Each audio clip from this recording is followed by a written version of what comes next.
Hey, good afternoon. How's everybody doing? Everybody have a good lunch? Okay. Well, we're going to go ahead and get started. Let me open us with prayer. Father God, we just thank you for this time. What a glorious morning, listening to incredible speakers who just are so filled with sharing your love, and what an encouragement. So we give you this time together with old friends and new, and may our words and our discussion be edifying to you. We love you, Lord. In Jesus' name we pray. So hey, I'm Stephanie Garris. I'm the CEO of Grace Medical Home in Orlando, Florida. And I just wanted to go over high level what we're hoping to talk about today. But first, let me introduce my colleagues, Dr. Marvin Hardy, our Pediatric Medical Director and Mission Officer and Founder, and Susan Gardner, our VP of Clinical Operations. So we are here to talk about cultural expectations, mentoring staff, and creating a positive workplace environment. And I wanted to point out that all the pictures that you can sort of see in the background are staff. Those are our pictures of some of the activities we're going to talk about today. And some of them are in this room, so you might recognize them. And we're going to talk about some things that we've done really since the beginning. We've been open for almost 15 years, but also some things that accelerated and some practical things that we're hoping you can take away or think about or share your ideas at the end of our overview. And we're happy to also take questions at the end. So yeah, we are going to be talking about some of those, the work that we've done to create that cultural expectation of how we work together and how we've grown, and really what that philosophy of high trust and faith in our employees and how that's led to a positive workplace environment. And I will say the far majority of our clinical staff, which is about 42 people, the far majority of them are clinical team members, and we did not lose anybody after the pandemic of our clinical team members. We almost lost one who was so burned out with healthcare. She kept saying she needed to leave. She'd been an MA and an X-ray tech for 20 years, but ultimately she said she couldn't leave the team, and we're still so happy to have her today. So we're going to talk about employee morale. We're going to give practical examples of what that positive corporate environment looks like. Excuse me. It was, I'm not having a problem. It was working earlier.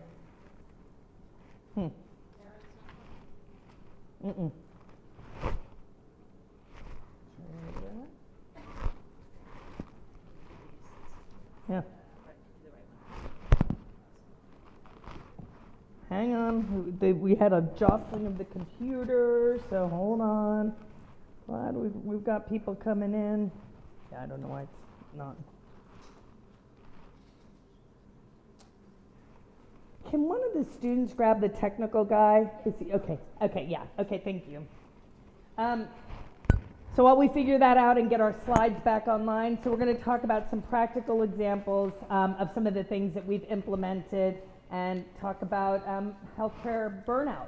And hopefully some of these are going to be some examples, again, that you can share when we get into Q&A. So with that, once we get things going, I'm going to turn it over to Dr. Hardy. All right, let's see. Can y'all hear me? Great. Well, great. Yeah. Well, I want to say just I'm so excited to be here. I'm so excited to talk. CCHF has meant so much to me. But when I get excited, I'm a tangent ready to happen. So I'll start talking about Grader's ice cream or something like that. So I do have my notes in front of me just to kind of help me stay on track and stuff like that. What I want to say before we begin is that Grace is God's place. We're doing our best. We're not perfect. We're no experts on culture, really. It's just like Brianna said this morning, the most important resource we have is our staff. And we still have lots to learn. A lot what you're going to hear has come through trial and error. And again, we've learned tons from this conference. Many things what you're going to hear, we learned from CCHF. But Grace has been open 14 years. We're in downtown Orlando. We are not-for-profit charitable practice. for the uninsured low income. No Medicaid, Medicare, that kind of stuff. No insurance, just those that are uninsured and low income. We have primary care, specialty care, mental health counseling, social work. We have a food pantry, spiritual care, dental, meds, a lab, all that kind of stuff. When our patients walk in, it's not like a typical office like I walk to in my doctor, where you walk in and walk out. When you walk in at Grace, you get swarmed, you get embraced, and it's really cool to see. Relationships are so important to us because we want to ultimately help point people to a relationship with God. But some of this is my fault. You're not going to see many slides from what I talk about. I got to this kind of late. All the stuff we're going to talk about at the end comes from somewhere. It just doesn't happen poof, right? It comes from some philosophy or some grounding that we tried to take all from Scripture and from prayer and from where God's leading us. And so with that said, I have to tell you a story before we get going. This made an impact on all of us at Grace. Before we opened, we had a building. We weren't open. We didn't have any money. We were just telling the story, and people would come and walk through, and we would lead tours, right? So one of these days I was leading tours the whole day, and I was getting tired. It was the end of the day, and a person walked in the tour that I think was going to be a potential patient. I think she was kind of checking us out. But again, we weren't open. And I was leading the tour, and I said something like, and we're going to try to give the best level of care we can. And I knew when I said that, I was wrong. I knew when I said that, it wasn't the right thing. And she raised her hand in the back, and I knew it was coming. It's kind of like what my grandmother would do to me. And she looked at me, and she said, excuse me, did you say you're going to try to give the best level of care you can? And I kind of put my head down. I said, yes. And she goes, Christ's name is on your wall. You have to provide the best level of care you can. And that really impacted us.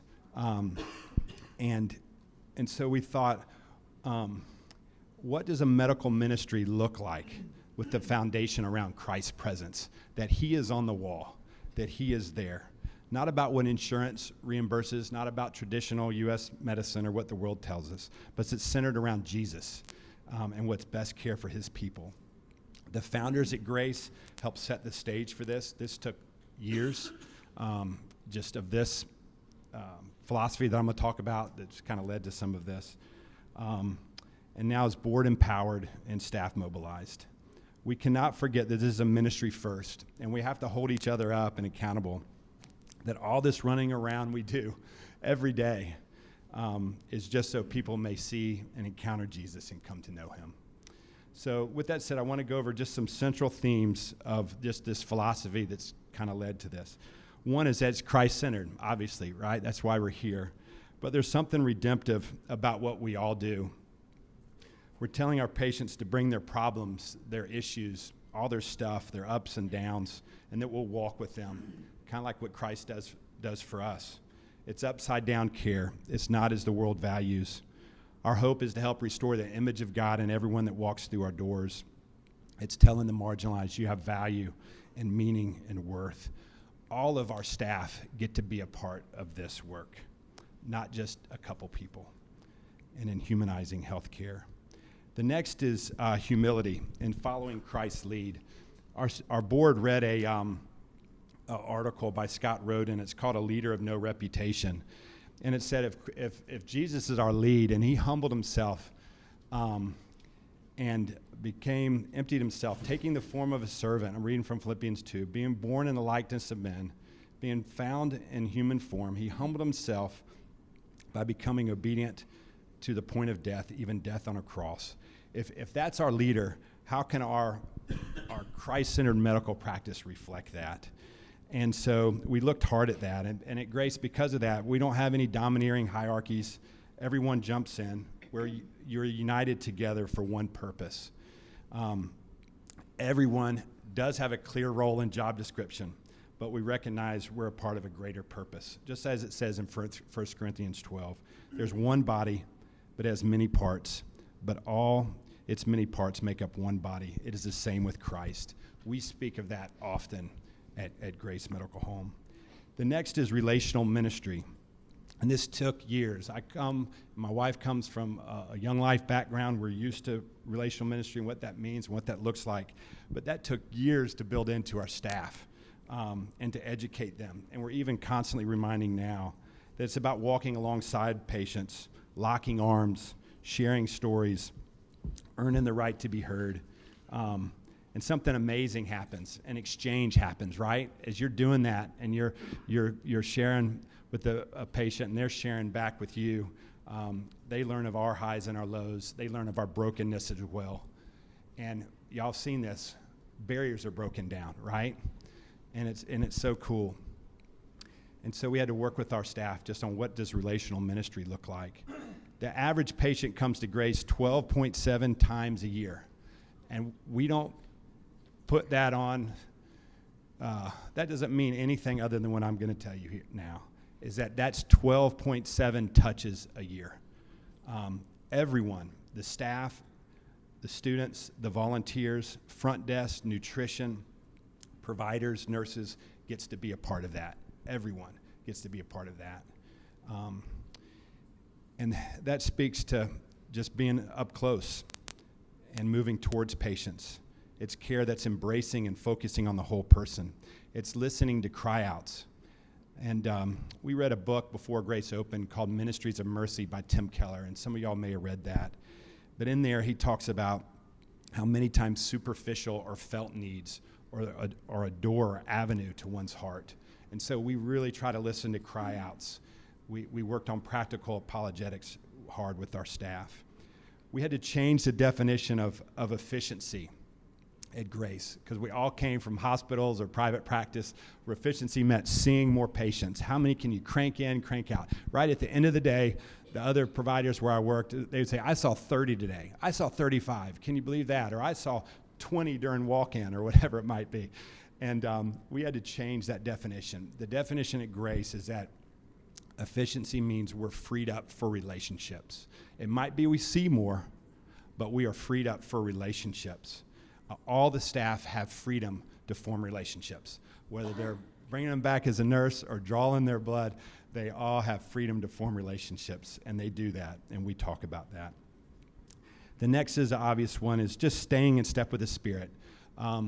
One of my theme verses of my life is Galatians 5:25. It says, since we live by the Spirit, let us stay in step with the Spirit. And we're going to do that. We're going to pray, and we're going to wait, and we're going to trust, and we're going to move as God leads.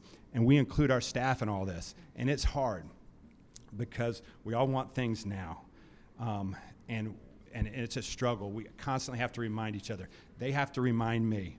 If Dr. Brooks is in here, I don't see her, she has to remind me all the time. But it's created a culture of faith and reliance.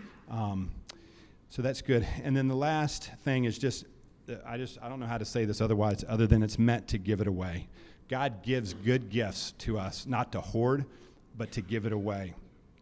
The ministry is not just for our patients, but for our volunteers and students and staff as well. And the staff gets that. That means it's going to be lumpy at times. That means it's going to take hard work. That means that what we say might not actually get done how we would do it or be perfect. But it requires trust. But there's something cool about that, right? That's where God works. And that's where he jumps in. And so, again, that is hard. And our staff can get frustrated. So sometimes we have to come in and close doors and just let it all out and say what's bothered us about that, because it's hard to trust others and to give it away. We take the spiritual journey of our staff seriously. And there's a lot to say there. We can talk more later if you'd like. But they don't just have a role. They are on their own spiritual journey. We talk about this at their annual reviews and how God's leading them and the insights they have as to that God is giving them through their quiet times and through their walk with Christ as to how that may help us at Grace.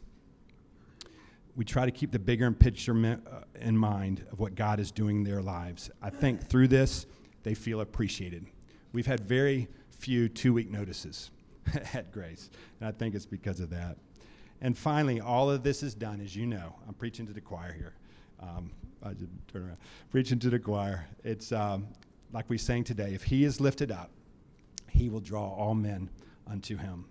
And if our staff's faith is active and alive and growing, that more than anything else will bring him glory and will also transform our practice and further the mission. And we have seen that. We have seen that, and y'all have seen that. I know I could hand over the mic, pass around and see that, but I think that that's so important. You can't force it. Only God makes things grow, as we know from Scripture. But you can help prepare the soil and make it a priority for the staff to grow. So with that said, those are kind of those foundational kind of philosophies that we said, let's go for as a founding team. We didn't know how it was going to look. We didn't even know about CCHF then, okay? But we said, let's get started. And one thing we knew that would be different from private practice or the hospitals was that we're going to have devotions. So got none other than Steve Noblet up here. And so we just said, hey, we're going to have devotions every morning. I know y'all are probably doing that. 15 minutes. We're going to pray. We're going to read Scripture. Sometimes we sing. But we're going to commit the day to the Lord. And we're going to help nourish those that will be pouring out to our to the patients that come. And we do include our patients in there. We think it's really cool that they get to see that. So we were very small then when we first started opening, just a couple staff, and our founding board came to us and they said, we want you to do something as you hire. And we did this with our board of directors, but with our staff too. And again, it came from this article by Scott Road, and it's called A Leader of No Reputation. I would recommend it. And he has a section there called Anointed versus Appointed. And our founders challenged us as we look for staff to look for God's calling and their leading in their lives, not necessarily hiring a mini-me or a skill set or whatever that we might look for. Of course, their resume needs to be important, but really look for God's calling. And we've made mistakes. It's been hard, but we've tried to do this. And as our CEO, Stephanie, says, hire for culture and then train. And we've tried to do that. And that led to this document. Because as we were interviewing folks, we needed help describing what we were looking for. And this is probably the most important thing we could give you guys. This has been a blessing to us, and we try to share it as much as possible. But we have this document. We talk about it every week at Grace. It has our mission, our vision, our values. And then we have these key behaviors on here. Champions relationships, radical respect, servant leadership, proactive compassion, commitment to excellence. So as they're interviewing, as we're hiring, they're seeing not only what these behaviors are, but what the examples are. And that helps them know, is this a place, for me, it helps us know. If a person gets that and they're nodding and they're saying, wow, that helps us as we are looking for staff.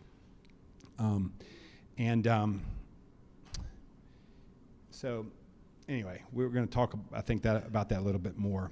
But we believe in this so much that led to the next slide. It's in their yearly reviews.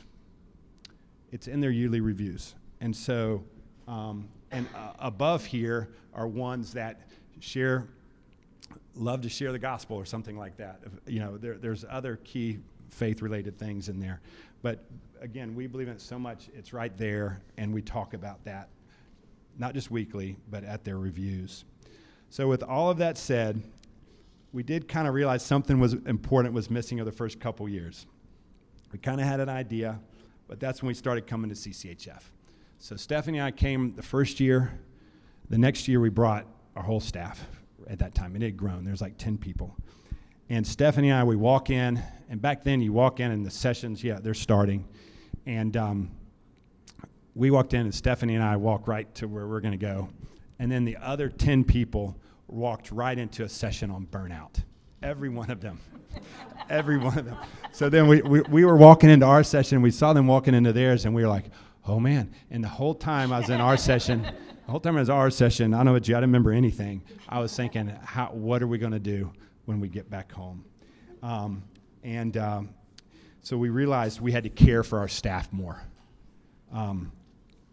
That they were not just seeing a tragic story every day, right? Y'all talk about it. You come out of exam room, and you're like, whoa, did you just hear what they said? Or you'll go tell someone else, I can't believe that. The chief complaints that we hear. Again, we could pass the mic and say just the most amazing, heartbreaking stories we hear. But we realized after a while that we're in that heartbreak too. We're caring for them. They have no support. We're trying to provide support and nourishment and love, and you get drawn into it, right? It's just how it is. Like Brianna said, she helped find a way for this person to get to a home, a place of stability an hour away. 2 Corinthians 1 says, verse 3, praise be to the God and Father of our Lord Jesus Christ, the Father of compassion, the God of all comfort, who comforts us in all our troubles, so that we can comfort those in any trouble with the comfort we ourselves have received from God. How can we comfort those in any trouble with the comforts we have received from Christ if we are burned out? We realized we needed a human pace. Our staff had no gas in their tank. So finally, before I hand it over to Susan, nurture and culture go hand in hand. We realized we needed to help nurture our staff and provide times for them to receive comfort from God. That was more than just our devotion. It happens our devotion, but it was more than that. So that we can care for and comfort our patients in their troubles in hopes that they might see and experience Jesus and ultimately be comforted by the Father of all compassion, the God of all comfort, who longs to bring comfort to his people. So anyway, with that said, that's kind of just this philosophy that we started from before, and then what we kind of learned of the need as we first started. And then now we're going to get into more nitty-gritty things, which is probably why you're here. So I'm going to pass this on to Susan Gardner. Thank you, Dr. Hardy. I feel like you kind of said what this is all about.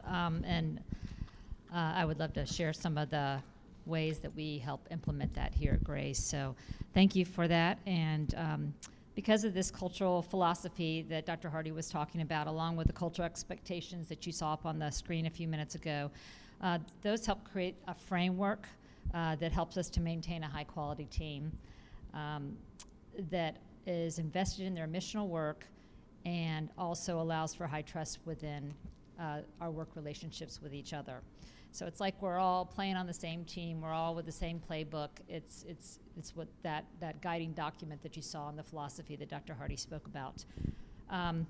The role of mentoring is another way that we strive to create a positive work environment. So that's what I'm going to be going through a little bit about each of these areas that we do that.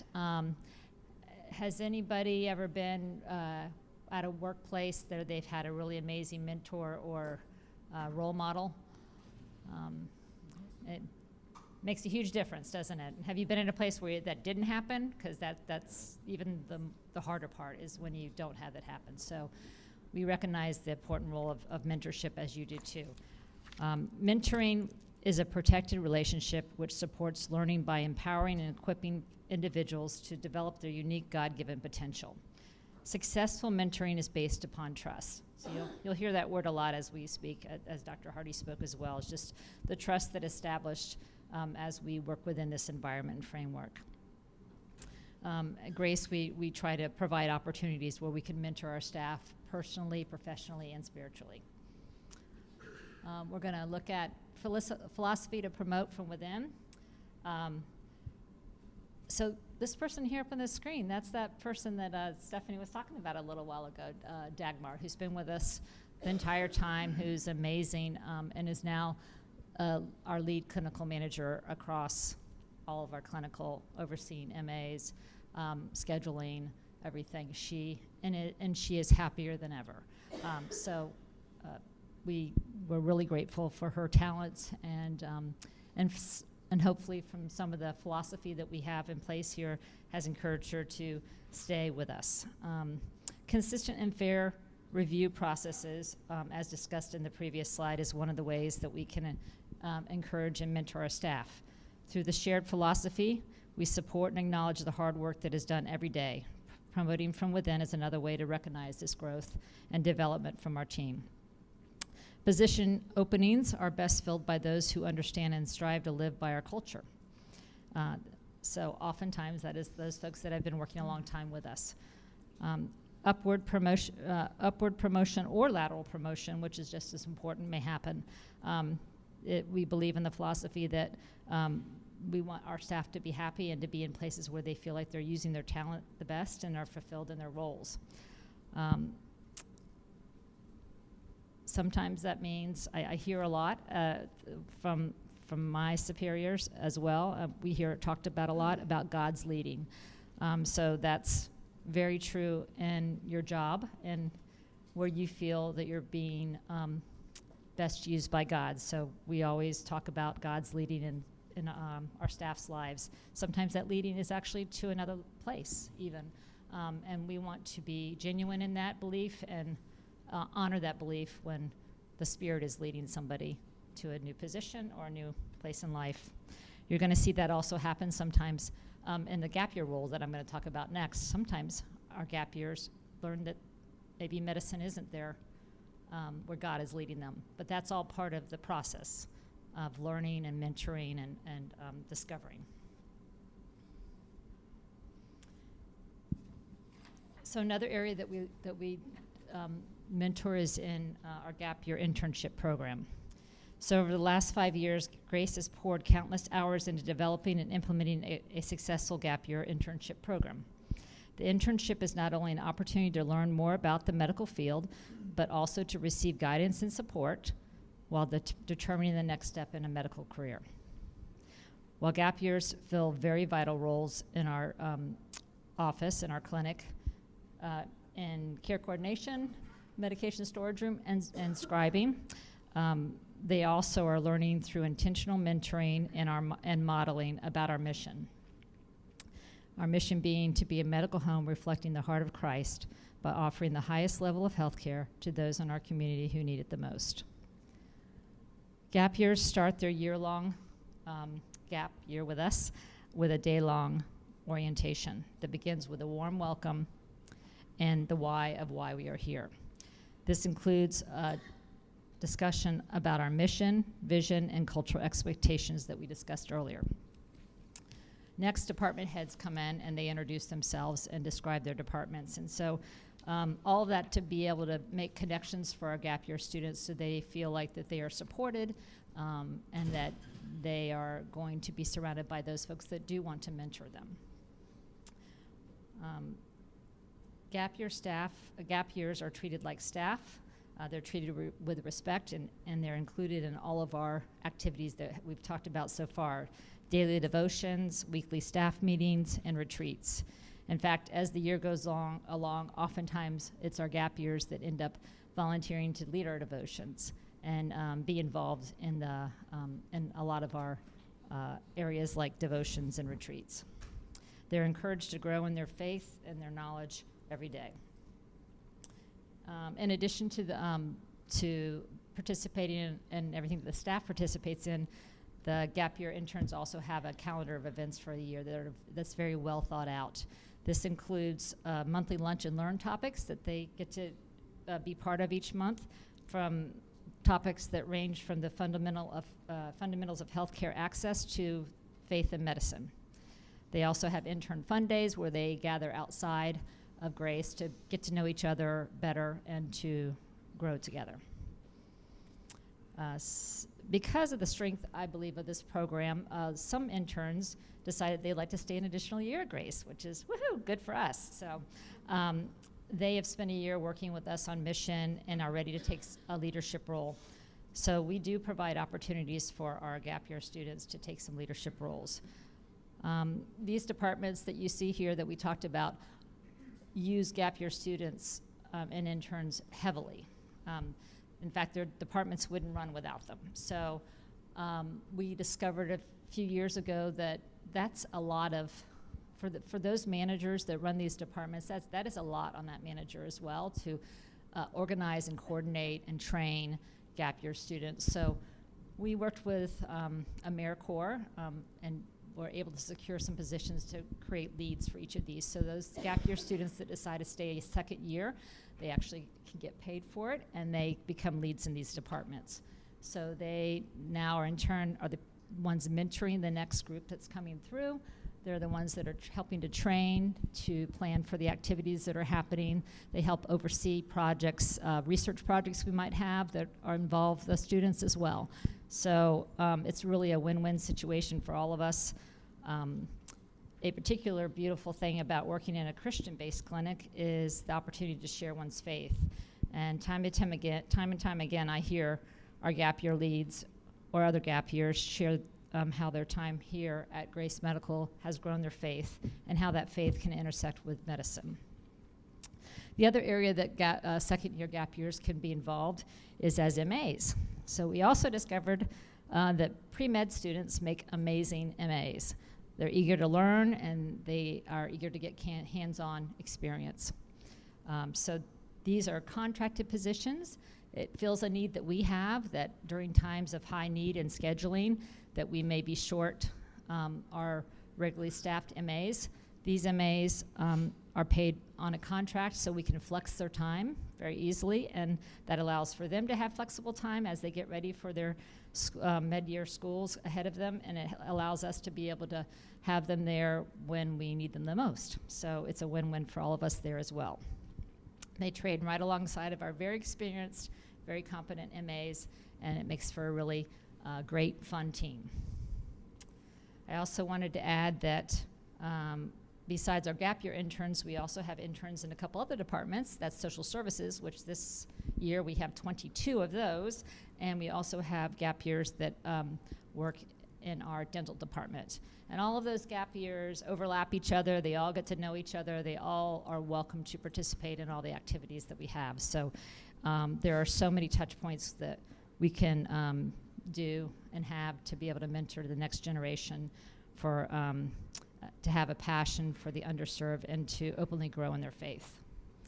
As a matter of fact, gap years really seem to enjoy, many of them, their time here. It's a very impressionable time of life for them, and we see them come back a lot to come visit us. They come back and they encourage the next group of gap years. So they're already off in med school or done with med school. They come back around and they really encourage us and encourage the other gap years that are there. Another area that we like to mentor is at the spiritual care level. This is Pastor Omar. He is our staff pastor. His official title is Director of Mission Integration. His role helps to set the tone, build culture, empower and mobilize staff, and promote vision. Daily, weekly, and quarterly, staff is reminded and encouraged to grow in their faith. Morning devotions, as mentioned earlier, give us the daily opportunity to set our minds on Christ throughout the day. It also gives us all an opportunity to volunteer for that daily devotion as well. So it stretches our faith as well as we get up and do those things. And it also gives us the opportunity to pray for each other and our needs, and that allows us to grow closer with each other as well. Finally, we dive deeper in our retreat. Also, we have weekly mission integration. So each week we have Monday staff meetings. Probably a good year ago, Omar started doing weekly mission integration. So it is a time to really focus on our faith and how we put that in action. So I just wanted to show you a couple of examples. So these are a couple of examples from a couple different weeks of our mission integration. First one says, today we discussed our roles as stone catchers, those who catch the stones thrown by the merciless, by the unjust, and by those in power. The discussion was based on the story of a woman who was being stoned for her sin in John 8:3-11. We talked about some of our stories of catching stones for our patients. So that's kind of a synopsis of what happened the day that we talked about as mission integration. And the other one was, during this session, we discuss incarnational mission and how Jesus became flesh to the world and be in the environment of those he wanted to reach. Today, the Medical Mobile Unit provides us the opportunity to be in the environment of those in our community we want to reach. And then we referenced an article. So each week we get the opportunity to really think about putting our faith into our daily activities. And I for one, have found it very, very enriching. Finally, we dive deeper into our retreats. In our last annual retreat, the second half of the day was devoted to spiritual care and self-care. Activities such as, quite a few people have taken Strength Finders. We've taken that a couple times as our staff, and it's really interesting to find out your strengths. This one was a little bit of an opposite exercise. Every strength that you have has the potential of having a blind spot to it. So we took some time to do an activity to kind of look at possible blind spots. So here's just a little example. So let's just say you're an executor, which probably a lot of people in this room are probably executors. Sometimes we get so focused on what needs to get done, we don't really pause and kind of acknowledge accomplishments and things like that. That could be a blind spot, not for everybody, but for some people. So Omar went through each one of these. We got to talk about each one. So a strategy might be to remember that there are times when people need you to see their successes and give them praise. And then it was followed up by the biblical perspective on that. So do nothing out of selfish ambition or vain conceit, rather in humility value others above yourselves, not looking to your own interests, but each of you to the interests of the other. Finally, at the end of the day, of that same day, we were given a lengthy verse out of Romans to really read and take some time, quiet time to reflect. And through this reading, they had us answer two questions. Lord, where do I need to grow? And Lord, I hear you telling me, and listening for the Lord's voice. And each of these things that I just discussed are just really tangible tools that we use to help us grow. And it works. It helps. These activities and times speak volumes to our staff. It tells us that we are valued. We share one another's joys and sorrows. We are encouraged and given the space to grow. In addition, Omar, our pastor, also checks in regularly with our staff, volunteers, and interns, and helps to lead our annual worship service. A couple other, I'll walk through quickly with this. I want to make sure I give Stephanie the time she needs to as well. Is another area that we pour into our staff is that annual retreat. We just went last month. We had a really good time. We get out of the office and into a beautiful space out in the wilderness. And this is a time for us to plan, dream, and build relationships. On this particular one, we did an exercise called Facing Our Fears. And we all got a brief lesson on how to break a board. So we wrote on those boards our fears or our concerns, and then we all went through one by one, and we broke it, and we cheered each other on, and every one of us broke the board. So it was pretty amazing. We also take this time as the opportunities to ask for volunteers on our team to give their life stories. So we always hear very amazing and impactful stories when we do that as well. We also do leadership training for our staff and for our management. Each year, the entire staff goes through trainings such as cultural competency, the cost of poverty, or the Strength Finders I mentioned earlier.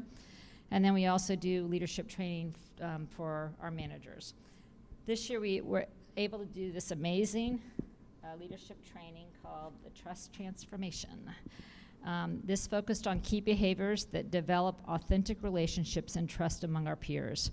From that, the team generated a trust contract, which we all agreed to and signed. It's a reminder of what we are striving for in our work relationships and with one another. So here's our trust contract that we created that's got reproduced. The other side is signed. Oh, yeah, the other side's signed. There you go. And we all signed it, and it's posted in quite a few places in our office. Finally, we do book studies and Bible studies throughout the year as a staff as well. And from taking a year to go through the book of Matthew to learning to share our faith and grow deeper in our knowledge of the names of God, the goal is a closer walk with God. For example, we went through the book Out of the Salt Shaker, which was designed to help equip the staff to be attuned to the cry-outs from our patients and how to answer those cry-outs with hope. And on that, I'd like to pass the mic to Steph. Oh, okay. Thank you. Okay, so I'm going to wrap up, and then we'll take any questions you guys want. But I just wanted to mention that document that Dr. Hardy had on our cultural expectations. So weekly, at our weekly staff meetings, which are for all staff, we have cultural shout-outs. So, so we talk about it all the time. We do training on those cultural expectations. You saw in that document, we give examples of what it looks like to be a servant leader or proactive compassion or the other three, radical respect, committed to excellence, and the other one's coming.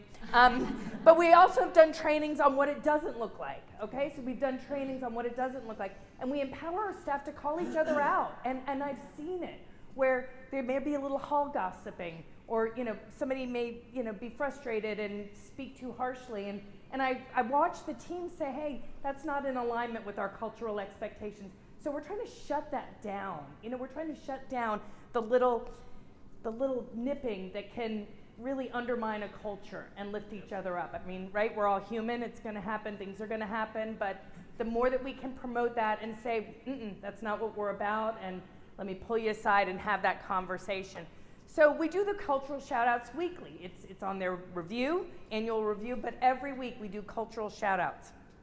Well, we moved into our new building in 2019. We had done a very successful capital campaign and tripled our space. So moving into a new building where you're tripling, it's about 20,000 square feet, it's large, we were all spread out, our prior space, we'd been on top of each other. So that was a big adjustment, right? And we'd only been in our new space for 6 months trying to figure it out when the pandemic hit and shut everything down. We lost several of our volunteers because of age. They were concerned, and it just was a very hard time that I know you all went through as well. So we added to our cultural shout-outs to also have cry-outs.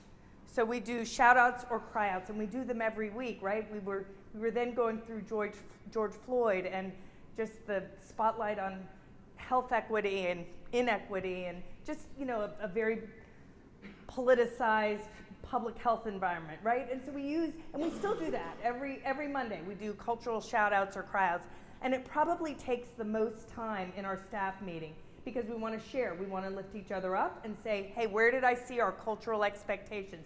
What type of interaction do I want to acknowledge one of my team members that they engaged in? But also, what do I want to cry out? What's that lamentation of things that are so far beyond our control that we also want to cry out? So that's been really encouraging. Susan mentioned the retreat, and our focus really has been on self-care coming out post-pandemic, and I'm going to share some of the specific things that we've been doing around that. But I also wanted to mention that we'll do a check-in, and we'll just say, hey, what's your color? How you feeling? And it's really great to have, it's not great, but to have team members say, hey, I'm blue, or I'm really gray. And then we can swarm around them and say, what's going on? How can we help you? Right? There have been plenty of times that, my son was in crisis during the pandemic, my youngest son. And there were many times I just had to say, I don't know what to do. Thank God he got into counseling. But then to have those days that we're like, hey, we're orange, we're red, we're doing good, we're on top of things. So it's just that check-in where we can be open and honest and vulnerable with each other. And I think that that's really important. So in 2020, I had a funder in our community, unsolicited. They gave 10 nonprofits $5,000. Not a lot of money, but they said, hey, we know you guys are still, you're still working, you're still trying to get through your work, your critical social services, and so this is for your team. And it was for emotional well-being for your staff. It was the first restricted gift I'd ever received for staff development, and shame on me for not investing in that prior. But it really made me realize some of the things that we could do and how we could spend that money on some low-cost things for our team. And this is just a snapshot. I'm going to show you pictures We've maintained that investment the last 5 years. We've grown it a little bit. And so it's just monthly things that we can do that just says to our team, hey, we're gonna take a pause, we're gonna celebrate each other, we're gonna have some fun, we're gonna lighten things up. And so, you're welcome to call me at any time. I'm happy to go over. Some are more expensive than others, without a doubt. Some we have to invest in. Some of the trainings, the strength finders can be expensive, but some of them are little to no cost that are just really fun things that we can do as a team. And these are some examples. So this was a cultural potluck. Other than a teeny amount of money to do some neat visuals, we had every staff member bring in a dish of their country, of where they're from. And it was so fun. And so we decorated around the room. Didn't cost us really anything because everybody was so proud to bring in a dish. And it was great food. And we all really loved that. I also love our gratitude garden. That was an activity we did in November a couple years ago where we purchased rocks and everybody came and painted a rock. And we actually have a patient that does woodworking. So when he saw we wanted to do a gratitude garden, he made the sign for us. And so it's right outside our break room, and people can go pick up a rock and they can take it to their desk. They can keep it or bring it back. They can paint another rock. I just love it. I love going in that door and seeing these beautiful painted rocks. Every year we do a tea party. This is one of our favorites. Because we just get to dress up and we'll talk with a British accent and it's a lot of fun. And we have, tea and crumpets and little sandwiches. So, we just do it like 4 to 6. We don't close the clinic, just come on down. That's when we're kind of wrapping up and it's a lot of laughs during that. We do a summer bash. If you guys have local Kiwanis clubs, at least in my community, they love grilling. So you go and buy Bubba Burgers, and they bring their smoker. It is a way to engage them. And P.S., since then, they gave us $50,000. Wow. They had sent their team, and they cook burgers for us, and now they love it. And they come to a lot of activities and things that we do throughout the year. So we did a summer bash, right, in Florida. We actually do celebrate summer, believe it or not. We did a wellness fair last January, so 15 months ago. And we all talked about things that we wanted to do. We had somebody come in and do an 8-week thing on mindfulness. We did yoga. We did a group of us that did a walking three times. We all walked together. Just different things that we could do to promote wellness. We gave everybody journals. We often have our Kona ice truck that comes out. July, just a simple treat where we get to have fruit or. Could you try? No, Siri. Sorry, watch speaks for itself. And CCHF, that's always a big one. I think by now we've brought every team member to CCHF. I may be wrong, but it's pretty darn close. And we rotate, so we have 14 of us here at the conference. That's just a way to renew our soul. So that's some of our rocks in our gratitude garden, and happy to answer any questions. We are out of time, but we're here if you have any further questions. Thank you so much for coming.